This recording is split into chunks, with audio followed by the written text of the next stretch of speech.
Hello, everyone. It's 10 Types, as I was joined by Uncommon Fossil on the Reasonably Effective podcast. Glad to be here, and we're recording not the usual day. Not that that matters for the listeners because it'll be uploaded as usual. But I'm feeling a little out of rhythm, right? There's a certain rhythm to the week, and then it gets to that day and the time of recording where it's not then. So, maybe hopefully it's good for the podcast. Time will tell. Yeah. Speaking of things being a little out of normal, I don't know if, so Pokemon TCG Live has been really wacky lately with the new trainer trial. You have not played it, right? Or, yeah, you What is it actually? so have you not heard about it? Did it just start this week? No, we actually mentioned it on the last podcast, but I didn't know about the thing. Oh, this is So, the one with the 4 rare candies in the 4 switch, right? Yep, and it's an expanded, except they accidentally, or maybe intentionally, but probably not intentionally, unbanned all the banned cards, and you Oh, can play as many ace specs as you want. Well, it's as many ace specs as you own. You can't own more than one of the same art of an ace spec, so there's some kind of weird stuff there. okay. And I don't know about Radiance, but you might be able to do that as well. Oh, I saw that there were like some funny videos looking at the thumbnails and the titles, but I didn't click on them. So has that been fixed? Do you know? I don't think so. No, I don't think they've talked about it. So funny videos, were they by me or were they by other people as well? Might have just been by you. So anyway, I love playing Scoop Up Net, so I can finally play Scoop Up Net, and I might just do that with like an Inteleon Arceus deck, and just enjoy that. Just scooping up my Pokemon for nothing else. So that's okay. So live is they're being live about things. I didn't know that. So Yeah. But and then also, I guess with Pocket, this isn't something we really talked about. We talked about it some. We're considering talking about it today. It's, I guess, the 1 year anniversary starting the Mega era in Pocket. There's some like cool things, I guess. Nothing crazy, but some interesting stuff going on there, I guess. yeah, well, yeah, it's 1 year. I mean, I think we should probably talk about it soon. Like they did the deluxe EX, whatever those packs were and stuff. It was just interesting what they did. So, but anyway, yeah, there's been a lot happening in Pocket too. But we're talking regular TCG, right? And we're talking what you call card category. You have to say, Categorization. yeah. I can't. Whatever the syllables don't work. But what do you mean by that term? Because it's a little weird. Yeah. So I don't. What I don't mean is card types or like fire, water, or stage. Though those can play some amount of factor in it, or like supporter item or trainer or whatever. But more so, what the cards do for your deck, kind of the role they serve. And you will kind of, it'll make more sense when we get into it, hopefully. But you have things like gusting, for example. That might be a more specific one, or draw, or your main attacker or something like that. There is different levels of specificity that you can find with this, but ultimately these card types are important to consider when you're building your deck. I think people don't really think about it specifically. I've recently been actually seeing some videos on Magic the Gathering. I actually posted one with a special guest, but in that like community or whatever, people break down the cards into different types a lot more, and that can be useful for understanding things better. So this is part. Let me just say part of kind of how I'm thinking about it to see get us on the same page, and hopefully we're on the same page, and so our listeners can understand too. But like the drawing cards, like you can obviously there's supporters that draw. I think there's items that draw. There's energies that draw. There's attacks that will draw. There's a Pokemon with abilities that draw. Right. So like drawing. Obviously, there's distinctions among, but you can draw in all these different ways. Right. That's kind of what we're considering. Yeah, and some of them are grouped together, some are different. Yeah. But yeah, so you said you had a few main categories, and I want to hear them. I'll present mine after, and then we can kind of go from there. Okay. And because I'm trying to cover like what happens for most decks, and once you get to control things, it gets really tricky. Although I also think you can kind of maybe have some of these categories as a positive and as a negative. So doing damage is one thing. There's a lot of things that modify damage. Standard take prize taking, doing damage is a big deal. Sorry. Yeah, could you give examples of cards as well? I assume you mean like main attackers, but would you also include Dusknoir in there? Well, I mean things that modify damage, right? Like Okay. there's which can be tools, which I forget what they are now, but right there's ones that do Yeah. right? There's the one that does what 10 more damage. Obviously, there's supporters that can do more damage. Some of them are situational. Obviously, sometimes you have to and obviously there's a Pokemon with abilities that buff the damage, right? There's like the fighting Pokemon that I've been seeing in standard play some, right? That does what 30 more damage, I think, by your attacks, if I'm remembering Yeah, things the correctly. Garganackle.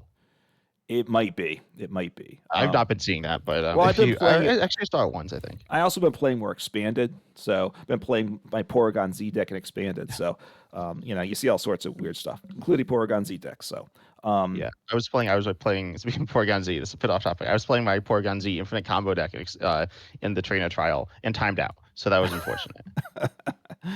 okay, well, at least the timer was working. So, anyway, so that kind of right, doing more damage is a big deal. To me, the damage, like the base damage that the card says on the card text, that's not what we're considering, but it's really damage modification, right?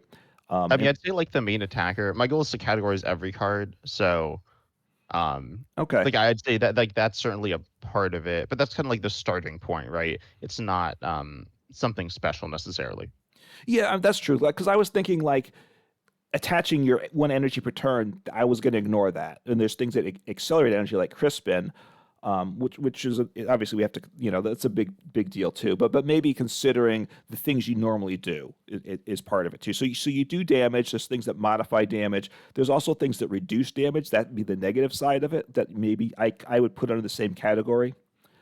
Hmm. That gets a little trickier. So damage is a big deal. I think draw is a big deal because just things that draw you cards is like Pheasantipity EX's ability draws you cards. Research draws you cards. You discard your hand, so discard as well because a lot of things get combined in a lot of cases. And even with Pheasantipity, you're just drawing, but it's conditional, right? You have to have a Pokemon knocked out last turn. So there's conditions too to be met. So drawing cards is a big deal, and then searching is probably the third of the big categories to be damage, draw, search. That search is one of the things that makes Pokemon a little unique to other games. You get to search a lot for a particular card. Usually, it's restricted to a type of card. There are a few cards that let you search for a card, but searching your deck is a big deal. Although I realize, and then I have a fourth category, which is acceleration. Something like Crispin does that. Obviously, you accelerate energies. You can also do things that accelerate, like Grantry accelerates the evolution process. So, in one sense, I would classify that as acceleration broadly. Maybe I shouldn't combine accelerating Pokemon and energies in the same category, but I think you might. To me, you kind of can do that. I get the other thing is recovery. That's actually a fifth category. I'm writing that down now. I'm adding to it because you can recover obviously like Pal Pad from the card pile to your deck and such. And I've also left out switching. Okay, so that's really important too. Recovery. One way when I was thinking recovery, in a certain sense, is moving from one zone of play to another. And I thought maybe you could call it moving from zones. In a certain sense, like switching is moving a Pokemon from the active zone to the bench zone. I don't know if zone's the right term. The terminology gets weird. And obviously, like recovery moves it from the discard pile to your hand, to the discard pile to your deck, discard pile onto the bench, or say to the lost zone. That's all in a sense recovery or zone changing. So damage, draw, search, acceleration, recovery, switch. Those are the categories I'm kind of thinking about starting things off. Yeah, so my categories are unsurprisingly as we always do these, they're a little different here. So I guess 8 categories. The main category, or the first one, I guess, is going to be like the main Pokemon or main attacker. Again, with control, it gets a little weird. Also with toolbox decks, it gets a little weird in my opinion. But you have like a main build around Pokemon. The deck I looked at to like base this on was just Dragapult here. So you got Dragapult EX. And then the next category, I guess, this one's a little weird, is like the quote required stuff. This is the energy, maybe energy acceleration, rare candy, previous evolutions, the things that you need to be playing to get your Pokemon into play. It varies from deck to deck, but to like get it actually working. So yeah, that was your like acceleration category kind of, but it also includes like the literal basics like Dreepy for Draghold or whatever. Right. And then I have the I call it the win more synergy category or something. It's the stuff that you need to it's pretty much like your damage category kind of. It's like adding on to the thing that you're already doing. Generally that's going to be damage there. If you have to be playing a mill deck, it could be some extra mill. It's something that is going to be adding on to what you have. I guess I'd also maybe toss in damage reduction there or like HP buffs or something. But like in Dragon Ball, it's going to be something like Dustmore, Monkey Dory, that can be another category, and also Hawlucha. And then I have Hang on, hang on. What did you call? So you had attacker, you had required cards, and what was the third kind of category? I The called name? it Win More Synergy. I don't know. Okay. The category name wasn't like super good. This is actually the last one I created, but Okay. yeah, it's like do more of this stuff you're already doing. Um, then the next category I have is tech options, like tech attackers, like secondary attackers, or like matchup specific countery stuff. I guess I don't know. This one is also kind of rough around the edges. This category, but something like Glow's Clefairy EX against Dragapult EX, obviously important for the matchup. Kind of not meaningless outside of it, but I mean it kind of is, right? Then you Yeah. have yeah. Go ahead. Oh, okay. Then I have the three categories that kind of encompass draw, I guess. I have consistent draw engine like onboard draw, like Pheasantipty EX, Drake you could have Pidgeot EX. That's a technically search, but it's a similar idea. Lunatone. Not every deck's playing something like this, but these are generally nice to have. Unlike your what I call burst draw supporters like Research, Iono, Lilies, I'd also probably chuck in Squawkabilly EX. It's a one-time big draw effect. It functions kind of similarly. Obviously, they're different card types, but there are some similarities there. And then specific search options like ball search cards, really like Nest Ball, Ultra Ball, Buddy Buddy Poffin, even something like Earthen Vessel or something like that. And all these cards are trying to get cards into your hand. They're doing it slightly different ways. Some are more precise, some are more universal. But you have those grouped together there. And a big thing different from yours is I feel like search and draw are pretty closely tied together. Like Pidgeot EX Yeah. is search, and it functions similarly to like a regular draw engine, right? Yeah, no, search and draw are very, very closely related. They're obviously there's a distinction that's important, but yeah, they are very close. So yeah, I get that. Um, then my last category here is actually pretty broad. There's a bunch of subcategories. There've kind of been actually no, there haven't really been subcategories of the other ones. This is utility. Utility, as in the categories I have. I actually forgot recovery, but that would be in there. Yeah, gust, which you didn't mention. I feel like gust. It could be included with That's big. switching, but Yeah. and then there's gust and switching are like the same thing but for a different player and substantially different in how they work in the game. Then I had healing, which is like not the most common, but it is I'd say in that category. Then Yeah. you have disruption as well. This would be hand disruption, board disruption, like Iono, Zerg's machinations, the hammers, like enhanced crushing hammer, jamming tower, things like that. Those are going to be a disruption, which again you could break down even further there. And yeah, the utility cards are generally they're also kind of situational. They kind of blend in with the tech options category I have there, but they're more like they're not like damaging attacking Pokemon. They're some unique support effect, like Latias EX there or Badoo are Pokemon that I put in that category, I guess. Badoo's kind of a tech Pokemon as well, I guess. Okay. So you've done more of a deck. You've kind of broke it down by deck building concepts, I Yeah. would say more. Which I was doing the more the general things that obviously then you have to decide with your deck how you're going to do those things, what you lean into, which you have more or less. So interesting. So let me. I'm just looking here. Some of the other things that I had that I don't know, like walling, because I've been playing Crustle and Zoroark recently. That's been my standard deck. So I'm a fun person to play against. It's an interesting deck actually. Yeah. But Walling's a big, obviously its own. I don't know how that fits in. Probably doesn't fit in either of our lists very well. Yeah, Special. I'd say sorry, jumping in here. No, go Maybe ahead. it works with special or no, with disruption. Yeah.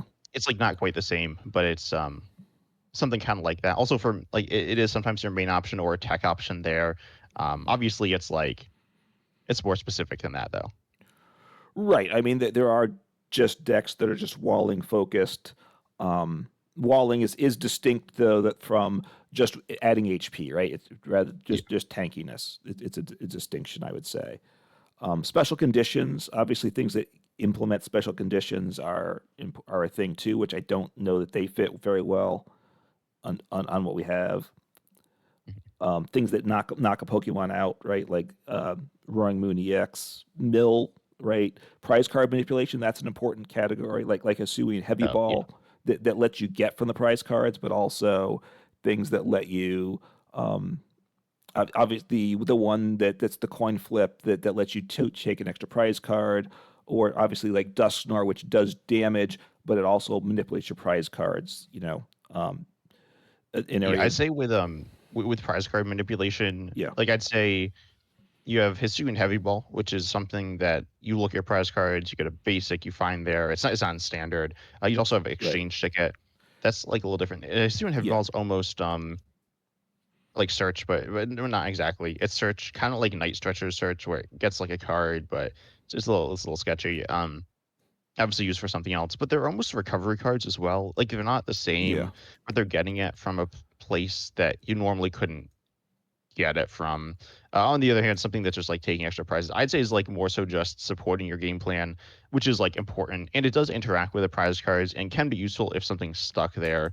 But it's still working towards your main game plan. Hitsu and Heavy Ball isn't like winning you the game or progressing you in the game No, in the no, same sense. no. It's right because Hisuian Heavy Ball Lotto. It's obviously it's a ball card. It's in the name. It's a lot like Nest Ball. Quick Ball. It gets you a basic Pokemon, but it gets you from a different zone of play, right? And obviously we did nothing we've said like addresses like say the Lost Zone mechanic, right? With cards that put things in the Lost Zone, which is obviously its own thing. Again, that's a specialized thing that they only print cards periodically that actually interact with the Lost Zone. But there's all these little weird things, but it's a matter of what are the big things. So you distinguish like your attack Pokemon versus support Pokemon, right? In a Yeah. dex. So like the Dragapult deck, you had the Dragapult EX was the attacker, the Dracloak and the Dreepy were support Pokemon,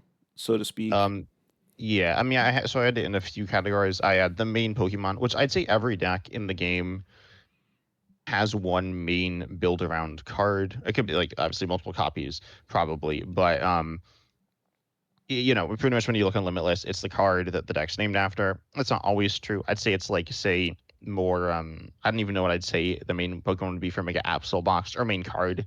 Um, I'd say in Terra box, the main Pokemon would be knocked out. But anyways, for the most part, you have like some main idea, main game plan, and then you have the Dreepy, the Dracloaks.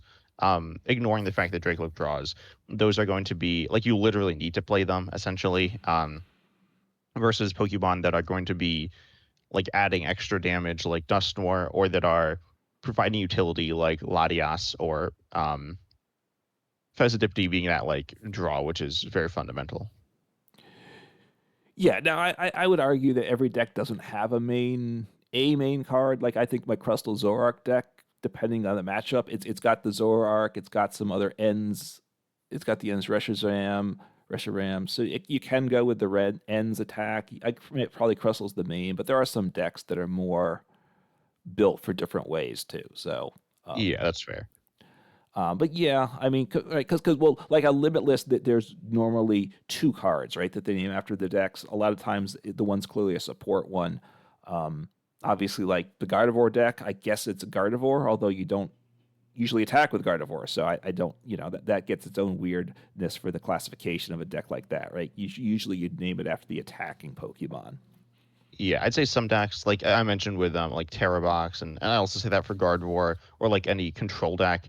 That the main Pokemon doesn't need to be the main attacker. Like Gardevoir EX is, I feel like clearly the main Pokemon in the Gardevoir EX deck. Yeah, Um, you can't really attack without it. Well, I mean, you can like Team Evolution or whatever, but you can't like attack to do big damage without Gardevoir EX. So it's still yeah. the main build around, even if it's not the main attacker. Yeah, no, that's true. I would say like Gold Dingo obviously is really easy because a Gold Dingo is the attacker. It's also a big part of the engine, if not the main engine itself. So that one's Yeah. easy. That one's easy to classify. I haven't, I just built a festival lead deck. That one, I guess, gets a little trickier. I guess it's thwacky, but it's also not it's not the best deck in the world either. But Yeah. so but anyway, so your main attacker, the Pokemon that support it, um, the win more synergy. So like for Dragapult, then what's the win more synergy cards with that deck? That'd be like Dusknoir or like Okay. Hawlucha. Like actually, it's pretty similar to your damage, like extra Hmm. damage category. Okay. Um, but it could be. I don't know. I'm trying to think of like other examples. I mean, certainly Monkey Dory, especially in Gardevoir, Yeah. where that's going to be like just extra damage. But yeah, I can't really think of. I mean, just an attacking deck, it's just going to be mostly more damage. It could be. I don't know. I can't really think of any example outside of like mill, like extra mill in a mill deck or something like that. But Yeah. like if you're Extra. playing Misfortune Sisters and uh, Bug Trio, which isn't even like I can't even think of a standard example. That's how niche it is. No. Yeah. Right. Or I mean, back in the day, with Snorlax, right? Black Snorlax. I guess you all those gusting cards and the milling cards. I guess those are all the win more cards in a sense with that kind of deck. I guess. Um, Yeah, it's a pretty different deck though. yeah. I mean, if you're going with a tanky Pokemon, which they're around, obviously they tend to not to underperform. They're always appealing. They're certainly appealing to me. Things that make you tankier maybe could be a win more type thing, right? So you can survive another couple turns if that's what your deck's built to do. Yeah, and it generally needs to like go with your main attacker slash main your main game plan. I guess every card in your deck should be helping you towards that, but this should be like more of the same essentially. Yeah, I mean, when it comes to deck building, and we both do some deck building. There's obviously better people than either of us at it. Um, but knowing what you want to do with your deck, not just it is more than just I want to attack with Dragapult, but how you gonna make it set up, and what how are you gonna get the damage numbers you need in play.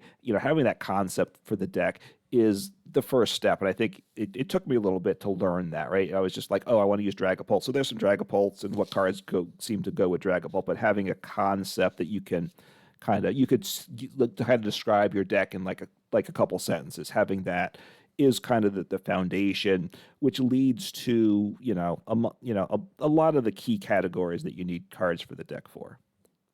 Yeah, I'd still say like literally like the first step or like step zero is like, oh, I want Dragapult, and then you need to like I'd say like build off of it, and then as you're building off of it, this is specifically building a deck from scratch. Because a lot of people just net deck, myself included, and yourself included. We do that Yeah. some, but you know, there's like some card like deck building. You have to start with one card, or it could be an idea like a combo of two cards or something. But then you need to like actually turn that into you need to like cover up the weaknesses and accentuate the strengths. And then like I actually get set up. Right. I mean, right. When I built my Porygon Z deck for my Team Rocket Porygon Z deck, obviously the cards to choose from were kind of they all mostly say Team Rocket on it, so it's kind of you have a limited card pool, which in a certain sense makes it easier trying to utilize the expanded cards to make it a little better. Um, but you need to have, yeah, having a concept of what you want to do, like back in trying to create, say, an Uxie spread deck. You have the Uxie, it's a very payable attack, you're getting some damage around, then you need some things to help modify that, get it a little better so that get the knockouts when you need it. So you kind of need a concept.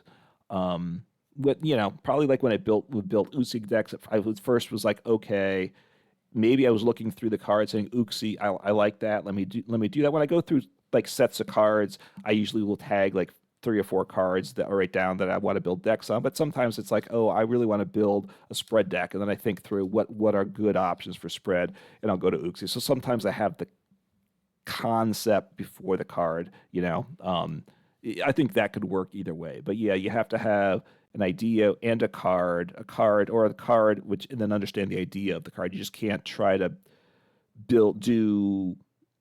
You need to have a focus with even with a card, right? How is it going to work? How are you going to get to the win condition? Not just how you get to the damage, the knockouts, but how do you win your games and close them out, right? Which is obviously you take more prizes before your opponent does, and you have to balance all that together.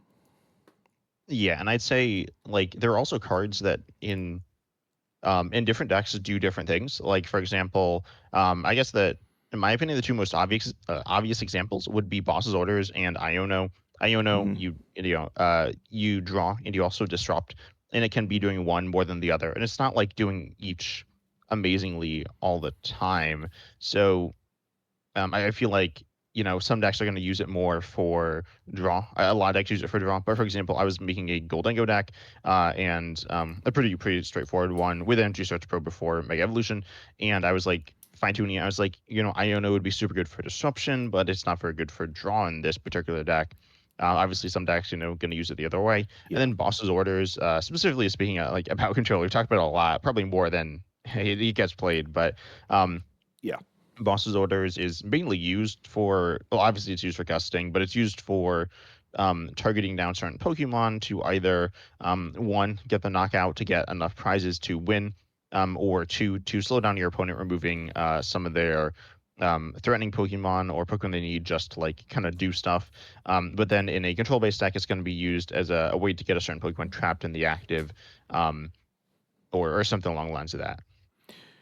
Yeah, I think with understanding your deck, like thinking about say a Goldengo deck, the idea of you don't really want an Iono for disruption. Maybe you want an Iono for draw, but like a deck like Goldengo, you just want to get going, right? It's kind of a turbo deck. You from early on, you're taking big knockouts every turn, just smash, smash, smash, and you just need to be focused on you need to set up your deck and you're usually not trying to disrupt your opponent because the idea is I think Goldengo is just quicker than your opponent's deck. That's how it wins, right? It's not a deck that really wants to have these turns that are kind of slow middle game type things. It just wants to whack away and Yeah. get the win quickly. So you got to kind of understand that concept for a deck. Whereas some decks do want an Iono to maybe draw and disrupt. So you need to understand the feel. Like say Dragapult maybe potentially because it's not quite taking the knockouts all the time.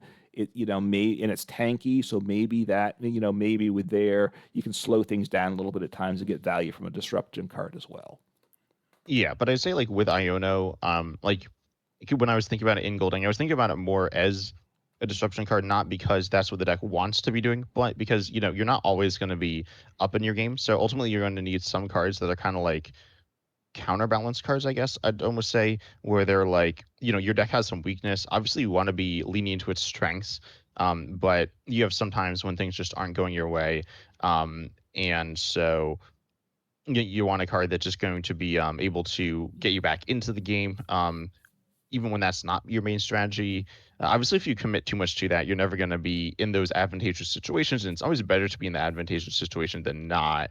Um, I mean, you could say that's not always being up on prizes, but ultimately, you need to find like the right balance, and it can be hard. Like sometimes you want to focus one more than the other, and then you might end up going too far in one direction.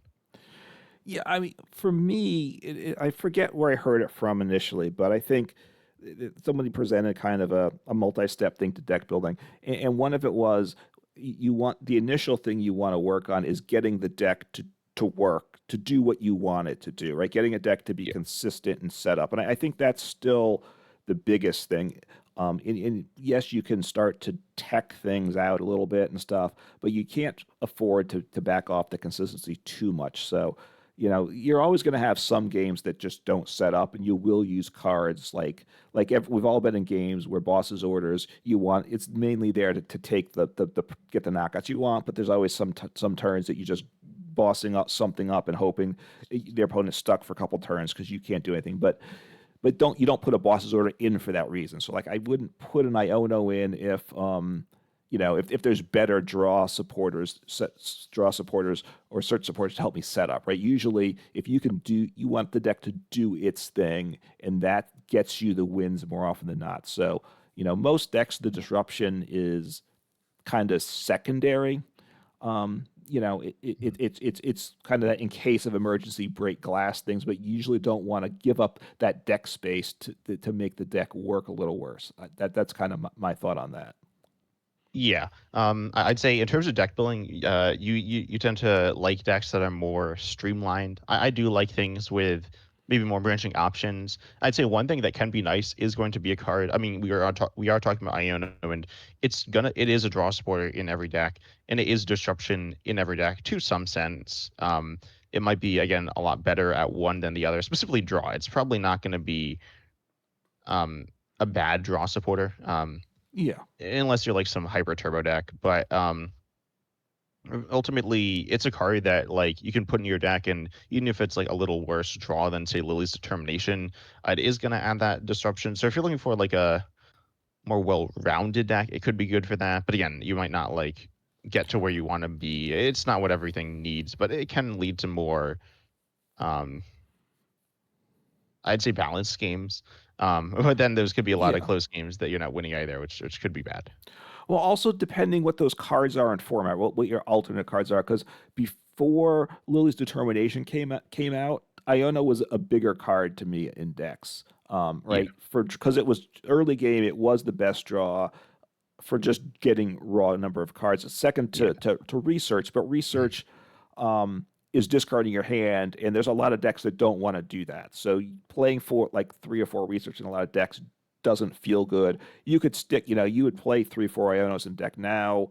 Early game, Lily's Determination is definitely better.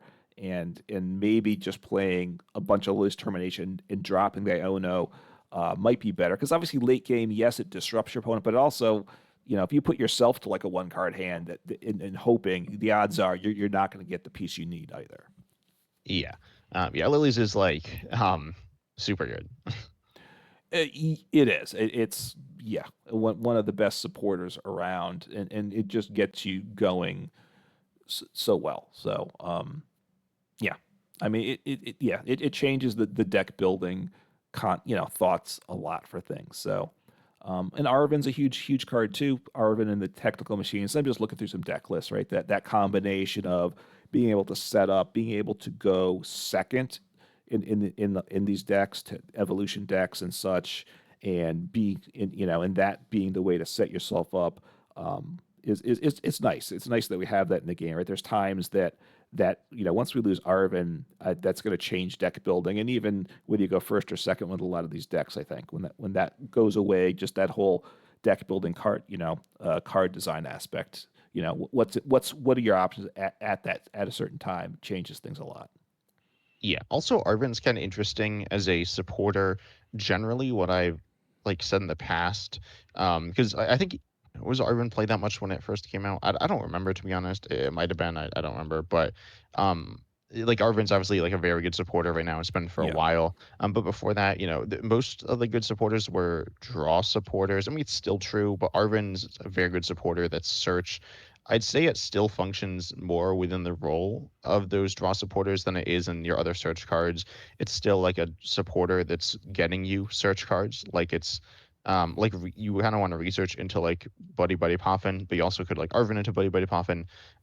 So it's more precise, a little less powerful in terms of you get 2 cards. Research gets you 7, but obviously you lose your hand with the research, but uh, I think it's still in a similar role, kind of like how Pidgeot EX is in the same role as like Pheasant EX. Kind of, they're a little different, but yeah, it's definitely. I think Arvin's a pretty interesting supporter in that role. Yeah, I mean, part of why I like to distinguish draw and search, and I get it, they're very complementary and they overlap because they are getting you the cards that you need, at least hopefully getting you cards you need. Yeah. But I would say you generally want something for draw and something for search, and ideally you want them both on the same turn. Like back in the when we had the colorless Pokemon that you drew to 5 in hand. Sorry. Uh, Right. Shaman. Stage two. I mean, stage one, Uh, right? You know, oh, the Barrel, barrel. yeah. Yeah, sorry, blanket on the name there. So, but like the barrel, like having Pidgeot EX and the barrel was really good because you with the barrel you would probably get at least part of most of what you needed, and then you could finish it off with the Pidgeot EX. But without that general draw ability, the Pidgeot EX often I found you wouldn't get you get one card, but that you needed more than one card. So general draw plus specific search goes together well, I think. And then finding the right searches you need, right? Because like obviously supporter search is in some ways the better search cards, but obviously you've just burned your supporter for turn, so you got to try to figure out what's that combination. That's partly why enjoying the Mewtwo deck. I mean, the Team Rocket decks, which is Mewtwo's the main one there, because of the trainer that lets you search for a supporter, and you get to play that little box style deck with a bunch of supporters. And there's a lot of turns I get the supporter that I need for that turn, which is always enjoyable. Yeah. So do you think Arven's bad? Um, no, I don't. I didn't like Arv when it first came out. I gotta say. Yeah, me, And me too. probably was too hard on it. Although were the technical machines out when it came out? I guess they were, right? Um, they weren't out immediately, Okay. but they were out soonish. I'm trying to like think through the timeline here. I guess I'm gonna scroll through, and this isn't gonna be helpful, is it? Oh, it lagged because there's too many decks.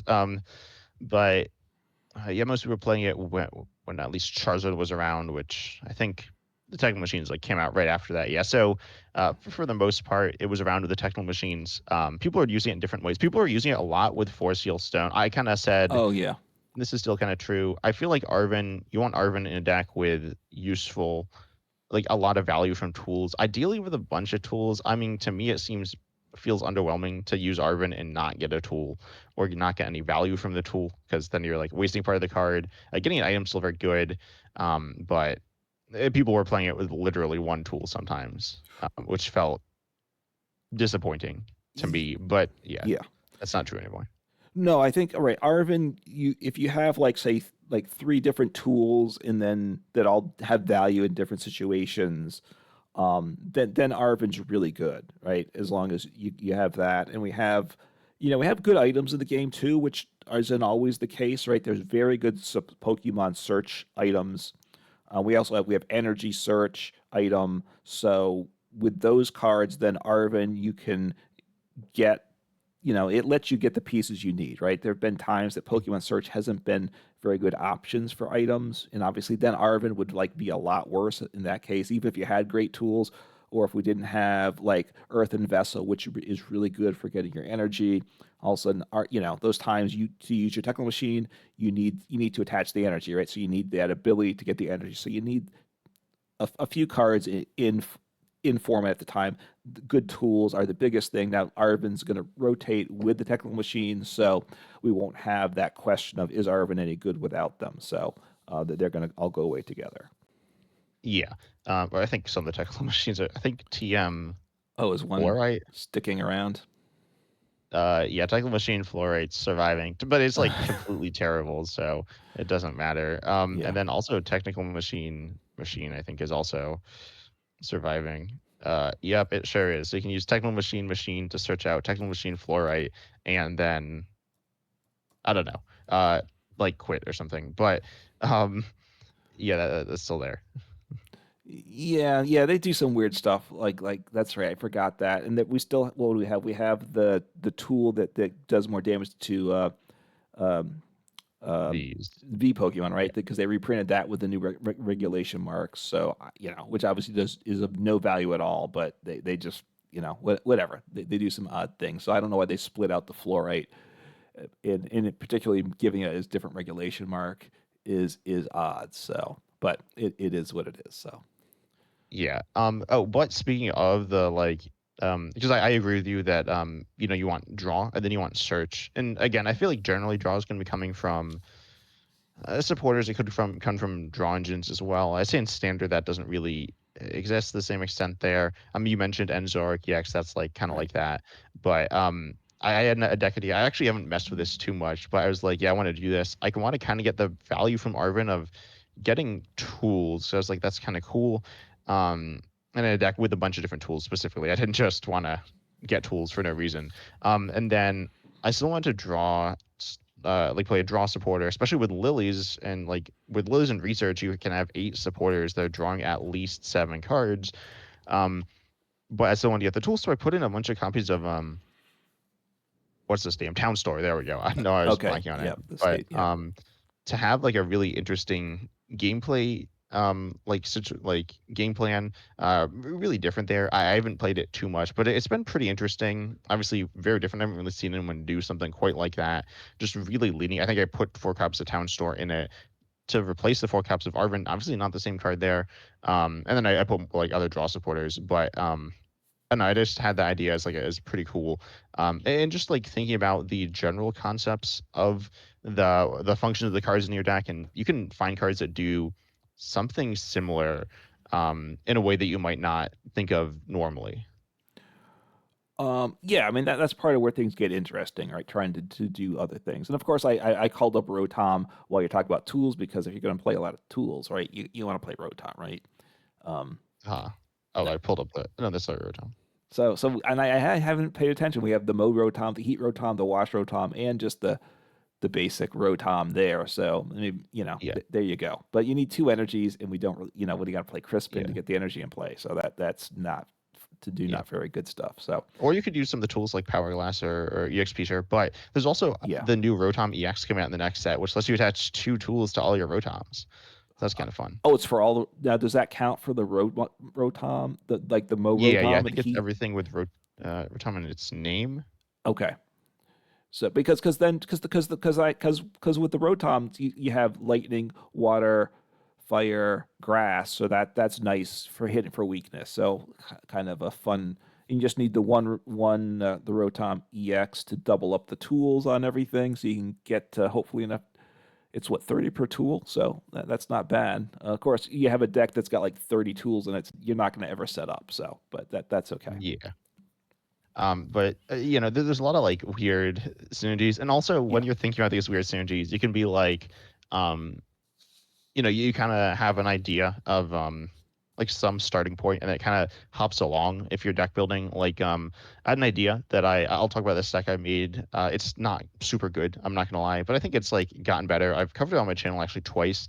Featuring Tortuga. Tortuga is a Pokemon that does it evolves from a fossil, which is like bad because you can't really search out fossils. You can search them out with something like Arvin, but also Arvin could just search out Nest Ball for the Pokemon itself. So it's essentially a lot harder to search out. But what it does is on a stage 1, it does 30 for each item in your opponent's discard pile. This is pretty good in terms of just raw damage. It's not absurd, but it is pretty good. And then I was like, I want to build around this, but how do I get the fossil into play? right. Because I can't start it. So I was like, well, obviously, Arvin's going to be good there. So I put that in. Yep. And then I also put in um, the Snorlax doll and Cinderace, specifically Cinderace, because that's like better than Snorlax doll. And then from there, I was like, that allows me to potentially essentially start the cover fossil more often because I can have some control over mulligans. So that was, the idea to set this up. But then I Right. was like, now I'm playing Cinderace. I want to get value from the attack to accelerate energies there. So Yep. from there, I'm gonna need some Pokemon, some like big basics. So I've this is the part that's been like messed around with a lot, but I put in some different big basics. One was like Big Kangaskhan, where you get value from the energy, and it provides some different value to the deck there. But obviously, you're not always going to start Cinderace, so I put in TM Turbo Energize, which also works with the Arvin there. And then I kind of went on this winding path of these different synergy cards in interesting ways that you wouldn't think of. Immediately. I will say these are definitely cards. Some of them are more out there. Like one was Rotom, not the not any of the Rotoms you actually mentioned earlier, which is all of them except for this one. Oh no, there's Fan Rotom as well, which is like good. Yeah. But Rotom, which I clicked on the wrong one. The one that discards all the items and tools in your opponent's hand, obviously useful as a disruption card, but also adds damage with the Tortuga. And then also it has another like mediocre attack. And obviously this takes a lot of card knowledge. I'm not the best player or deck builder, but I'm like certainly fine, but not amazing. But I do have a lot of card knowledge. This is something that, um, something that I can leverage. But everyone has their different skills in the Pokemon TCG, and I feel like if you can leverage those skills, you can make some really cool decks. Even if you're not the best deck builder, you can come up with some fun ideas. Oh, so this is the Rotom that does for one lightning discards all items and tools in your opponent's hand. Yeah, and then for one lightning, you could Okay. also do 20 for each energy attached to your opponent's active. I think that's actually how I found this card. I was looking for a one energy attacker to slot into the deck, because I was finding myself coming up a little short on damage. Yep. But yeah, and then it ended up working. That's an interesting one. I didn't the fact that it's items and tools because obviously tools used to be items. So this is Yeah, one. So they word it this way to so it does what it would have done before that ruling change. And of course, they made these Rotoms are mainly 80 HP, so they're not so good in the game with that's defined by Buddy Buddy Poffin. But that is what it is. yeah. But funnily enough, some of the Rotoms in that Rotom box deck, or the one with the tools, Yeah. some of them are less than or equal to 70 HP, and some are more. So that's kind of funny. Obviously, being less than or equal, it seems like a lot better. Yeah, yeah. I mean, seeing these the HPs for the Rotom is very funny. Obviously, the Fan Rotom is the best of them. If that's what your deck wants, it is 70 HP, which is exactly what you want. It's got a nice attack and such, and a very good ability. So, and these other Rotoms, they haven't tried. It seems like they've tried to make the other Rotoms not as good as the Fan Rotom in a certain sense. Yeah. As we've been kind of winding along here, I do Yeah, also want to mention with something like Fan Rotom, obviously Fan Rotom's good if you're playing these Pokemon, like say Noctowl, right? It's obviously meant for Noctowl. When they yeah, came out together, Noctowl has exactly 100 HP.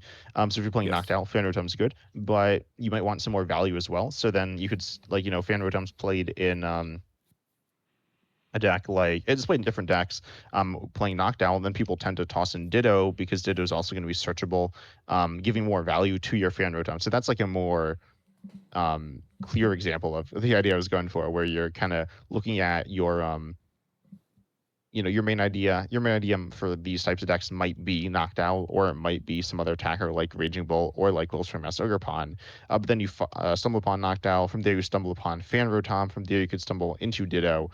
So you kind of like follow where things lead you. You're gonna find some stuff that just isn't very helpful, but you'll find some stuff that you didn't think about. Obviously, this is something that people have thought about a lot, so you could make this deck just by like finding stuff online and doing something very similar, but there's always like cool things to find with it as well.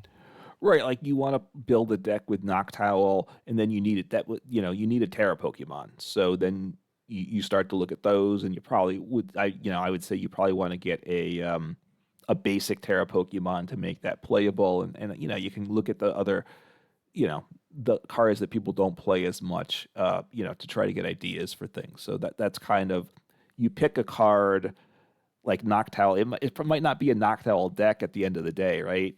It's a Yeah. key engine piece, but that you're going to have some other attacker, and it could be a box style deck, in which case maybe it is a Noctowl deck, but you could end up with something else that's just a main attacking Pokemon. Now you're talking about Noctowl. I like that. We talked about the trainer trials with scoop up nets, so I think maybe that's what I need to do next is Noctowl with scoop up net because obviously that makes it a whole lot better. So.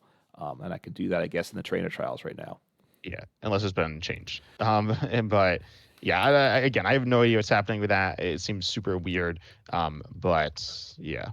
But then also, sometimes you'll even be working on a deck with an idea. You'll start with an idea, and then it'll completely either change from that idea. You might not even include that original card in it, or probably more likely, you would end up like getting a new deck inspiration from that by like maybe you're really interested in an idea of. I'm trying to think of some like natural conclusion. I feel like it doesn't happen too much for me, but thinking about some like maybe just fan rotom, you want to like do something else with fan rotom or something like that. I don't know. Or maybe with like Wells from Ogre Pontiacs toss into another deck or something like that. Yeah, or you build yourself an Ogre deck, right? Which doesn't Mhm. which isn't a bad deck. It wasn't a bad deck. I don't know how good it is, but at the moment, but you can kind of do things like that.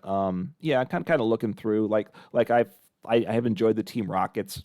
Like I said, it's a very appealing thing. So I've net decked some Team Rockets, but I also kind of worked on building my own Team Rockets deck, which have those, the self-built ones generally aren't as good, but that's okay. That's kind of, it's fun trying things out. So with different concepts. So I got my annoying grass deck, which plays like Crustle and Venomoth and Badoo, just to stop my opponent from playing the game. So you get that. I'm like, hey, I got bug catching side. I really like that. So and Badoo's good. Let me just make all the stuff that nobody wants to play against, and I'll just chuck in a deck, right? That's a concept too. So, you build from that. You get a few pieces, and then you kind of start to decide what to put in and what to take out. You test it out some, and you get to either a place where the deck works, or you just probably more often than not, to me, you just kind of chuck the deck and forget about it, and move on, right? Because you realize it's not going to really ever work. Yeah, and with that, I'd highly recommend. We're playing Pokemon TCG live, so there you have very plentiful access to cards. You don't necessarily have Yep. access to literally every card immediately, but it's relatively easy to get cards. So it's not like if you ditch a deck, it's bad. But I wouldn't recommend just like buying all the cards for all the decks that you just like came up with. Like randomly, I'd recommend like proxying or testing them out online. But because sometimes you'll have a deck that you'll just play a tiny bit. Also, another thing that I was going to say earlier. Obviously, we were talking about the different ways that like things that a card does in a deck, and you should think about like all the different things it does. Like Wellspring Mass Ogre Pontiacs, it's a Terra that enables the Noctowl, and obviously there's lots of cards, but this is one. So it has that role within some decks, but some decks it doesn't matter. And then it has the fact that it can be a sniping attacker, which can be useful. But you're not always going to be focusing on that, but that's probably the main thing to focus on. Then it's also a card that has trapping abilities as well. On top of that, Uncommon Fossil, you mentioned that's an ogre. Well, you didn't say this, but you mentioned the Ogrepon deck, where the fact that it's Yep. an Ogrepon matters for switching it in and out. There's just a lot of different things about every card, and these interactions and like the smaller points can matter. They don't always matter too much, but they can. Yeah, I mean, yeah. What? Right? Is it a Terra? Like, obviously, like when the Terras first came out, it didn't really matter, right? Charizard was a Terra. It changed types, but now, right? We have the state. We have a little bit of support for Terras, not a lot. So all those little points matter, and trying to get the most out of them, right? And like Wellspring Mask Overpower, like you said, it's a Terra. It's a basic. And it does multiple things. It traps and it spreads if you have it set up right. But of course, you have to build a deck that allows you to do that. Like you got to get those three energies in play. But there's ways to do it. So what decks will give you the value from it? And you have a lot. All those options. Like the Teal Mask Ogre is very good. Its ability is good, but you can also use it as an attacker depending on your deck as you could go along with things. So trying to get more than one use out of a card, helps your deck a lot because once you get to deck building, you'll find out, to me, 60 cards is tough. You want more than 60 cards pretty much all the time, with few exceptions. So getting more than one use case out of a card, just makes it that much better and helps the deck almost all the time too. Yeah, it's useful for putting more stuff in your deck and more consistency so that you'll have that like type of piece, that like card category more often. Even if you are like sacrificing it, something like say like Kieran or like Professor Terracenero, they're both switching cards, but then they both have other utility. Like Professor Terracenero has reusing abilities. Sometimes in some decks can be really useful, and then it can also be used as a healing card. So if you need any of those three things, then Terracenero will do it. It's not necessarily the best option, but it's an option. And then also if you're looking for extra damage, Kieran does that in addition to switching. And so it can, as you were saying, save deck space, but it can also give you more consistency, where you can say run a Tercenair and a Kieran. So now those are two switch cards, but now it's also an extra damage card. There's also, you got some like, um, you have healing and you have all those different things. Yeah, yeah. I mean, all that stuff comes together nicely. Having things like where you can have single prize versus multi prize attackers in a deck, that's a good thing too. As I look through, those are decks I like. Like I enjoyed the Roaring Moon decks in the past. They're not in the greatest place now, but you can play it. At this point, I would play the single prize Roaring Moon, and then probably slap in the multi prize as an option for what it does. But you get like the Pokemon, the ancient Pokemon that attacks, and then you have the ancient supporters, and it kind of you get some synergy there, and something like that. The ancient you build that with an ancient box, and then you kind of obviously you want these ancient cards, start looking through the other ancient Pokemon, and you can kind of start taking the deck in different directions too as you get into it with some other attackers, and sometimes you get wander off from the starting idea, and that can be fun as well. Yeah, I'd say like with Ancient Box, a lot of people were. I'd actually say this is less fun. I'm not gonna lie, but people were playing it with the Koraidon that was. Yeah, I was gonna say fighting. It's not fighting. It's dragon, but it uses fighting energy, as well as the Roaring Moon, which is still played. But then they were like, oh, the Koraidon is not very good. It's doing less damage. It's just kind of clunky. So they cut it for just focusing on Roaring Moon. So it's like, and the deck's like still generally called Ancient Box. I'd say it's not a toolbox deck, because there's one main attacker there, but yeah, you can like change the identity of the deck, and it slowly morphs over time to become something different. yeah. I mean, yeah. Don't well in most decks, well, any deck that stays around as a good deck for all, it will significantly change over time, almost always, right? With what it is. Like, say it's rotated. It's easier with decks that have rotated because we kind of can see the full life cycle. But like Arceus decks was they've been different things at different times with what you're pairing it with.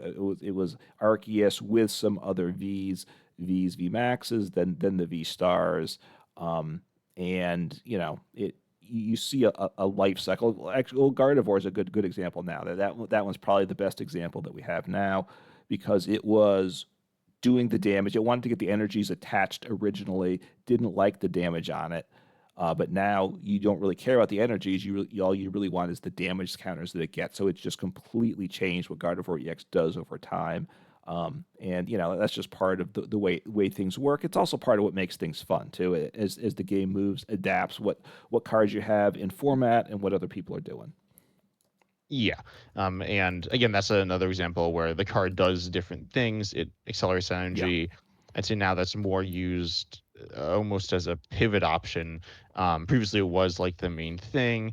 And then also now people are, I say, using more Gardevoir more as an attacker than it was in the past. And, just a lot of yeah, different things there. Some cards lead themselves to that more than others. But even a card like Monkey Dory, obviously mainly used for its ability there. It as an attacking option has value as well. So, overall understanding like the ins and outs of every card and the pros and cons of your cards, it can be useful to make interesting decks. That's mostly what we've been talking about. Obviously, knowing your opponent's deck as well. The more you know about your deck and the game and the metagame in general, the more you can know about your opponents and playing around certain things as well. yeah. But in terms of if you're looking just to have fun with creativity in live, you're going to see a big variety of things. If you're going to like IRL tournaments, more substantial things, then you need something that can deal with the top decks. But if you're just looking to have some fun, like you said, live, the cards are there, they're accessible. They're essentially free to play. And you can get what you want, and you can try things out. Even with very second or third tier decks, as long as you know your deck, you can get wins out of it. And I think the whole process to me of building a deck, trying it out, refining it, it's a fun process. To me, it's not the winning and the losing and the win rate's not. The fun is not the winning more games than not necessarily, but it's having a concept, building it, and trying to make the best out of it that I can.